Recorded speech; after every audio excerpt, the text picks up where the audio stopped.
এ কি কাণ্ড হয়ে গেল মেলার মধ্যে। এরকম পরিস্থিতি কিন্তু আপনারও হতে পারে।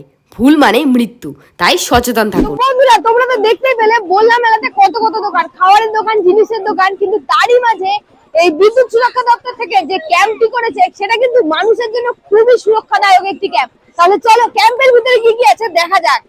আর এই গোটা ক্যাম্পের ভিতরেই কিন্তু রয়েছে বিদ্যুৎ সচেতনতার বার্তা। চারিদিকে দেখো শুধু বিদ্যুৎ সচেতনতার বার্তা কিভাবে রয়েছে। বিদ্যুৎ কিন্তু ভয়ের বিষয়, আমরা সকলেই জানি। তারই মাঝে কিন্তু নানান রকমের বৈদ্যুতিক তার থেকে দুর্ঘটনা হয়ে চলেছে, কিন্তু সেটাকে মাথায় রেখে আমাদের কিন্তু এই সচেতনতা নিজেদের মধ্যে মনে রাখতে হবে। তারই জন্য এত সুন্দর একটা ক্যাম্প করেছে এই বললা মেলার মাঝে। ছোট বলে কিন্তু ক্ষমা নেই, আপনার বাচ্চাকে কিন্তু বৈদ্যুতিক সরঞ্জাম থেকে একদম দূরে রাখুন। আর তারই জন্য এই ক্যাম্পটি কিন্তু খুব সুন্দরভাবে আপনাদেরকে বার্তা দিচ্ছে কিভাবে সুরক্ষা আপনারা প্রদান করবেন বৈদ্যুতিক সরঞ্জাম থেকে। পশ্চিমবঙ্গের বিদ্যুৎ সুরক্ষা দপ্তর থেকে এই ক্যাম্পের জীবন্ত মডেলের মাধ্যমে বৈদ্যুতিক দুর্ঘটনার ভয়াবহ পরিস্থিতিগুলোকে তুলে ধরে সচেতনতার বার্তা আমাদের মধ্যে প্রদান করছে। শুধু নিজেকে নয়, সমাজ এবং পরিবেশ সম্পর্কে সচেতন হন। সকলে সুস্থ থাকবেন, ভালো থাকবেন, অন্যকে ভালো রাখতে সাহায্য করবেন।